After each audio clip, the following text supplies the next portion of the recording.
snapped. I was like, oh. Say hi. He's like, did you try unplugging them first? He's like, no. I'm like, no, dude. So we're just talking about my broken Blue Point tool, which Snap-on didn't have in stock, but I purchased its sister one, which works perfectly fine. So update on my Snap-on 1/4-inch drive ratchet long reach. I just got back from repair. Is going right back out for repair. And then that was what, 2 weeks ago? About 2 weeks ago, the long reach 1/4-inch drive Snap-on ratchet was out for repair again. And then my short one took a shit this week. So that one's out for repair. So I have no 1/4-inch drive power tools, and I refuse to buy any more air tools other than maybe an air chisel and 3/8 gun and a 1/2-inch gun.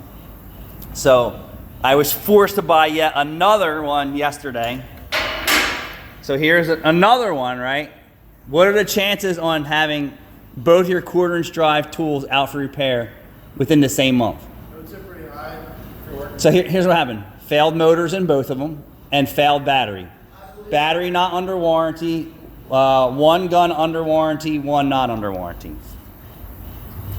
Sticking them right up the keister right there, Snap-on.